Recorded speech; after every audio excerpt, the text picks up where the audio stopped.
The Battlefront Rogue One Scarif DLC trailer just released. My first impression was that it looked like the most different thing we've ever seen in a Battlefront game.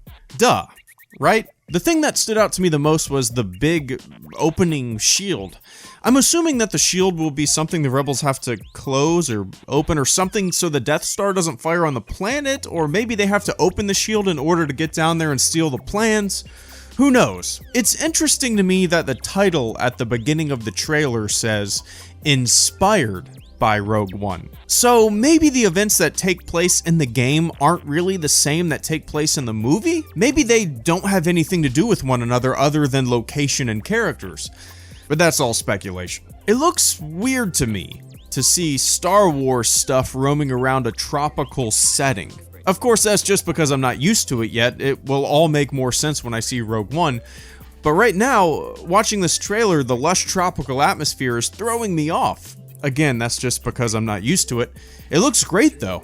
It kind of reminds me of Battlefield Vietnam, which is a compliment. I think the thing that makes me the most excited to play the Rogue One DLC is just the whole mystery around it. This is really one of the first times we'll be plopped into a game without really knowing the context. And the idea of playing inside of a movie before a movie gets released is pretty cool and kind of unique. I'm actually surprised they do it this way. I'm surprised they don't release the DLC the same day that the movie comes out, which is another reason I don't necessarily think that what happens in the movie is the same that happens in the game, because they don't want any spoilers. I don't know. Maybe it's a marketing thing or something, who knows, but I am surprised. So, we didn't see Jyn Erso use any force powers. Maybe that's a giveaway that she doesn't use force powers in the movie like so many people are predicting. She pretty much shoots and beats people in these clips. Same goes for the trailers we've seen in that newly released 40-second clip,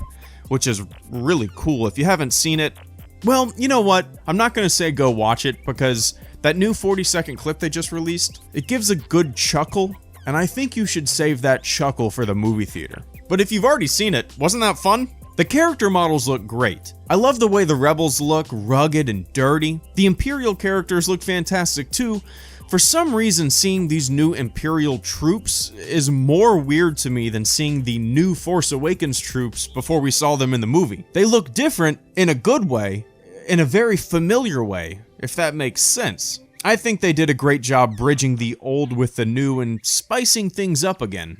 This trailer has me hyped to jump back into Battlefront. I haven't fired it up in a while, especially since Battlefield 1 came out, so I'm hoping this will bring back my desire to hop back in. The Rogue One DLC comes out on December 6th. Inside the DLC, the contents of the DLC will get 4 new maps, 2 new heroes, which are Jyn Erso and Director Krennic, and a new multi-stage game mode that incorporates both space and ground combat. And that sounds a lot like the Battle Station game mode we got in the Death Star DLC, and you all know I wasn't a fan of that one. Anyway, I plan on doing a fairly long live stream on the 6th, showcasing the DLC, so be sure to tune in right here on the channel. HelloGreedo, out.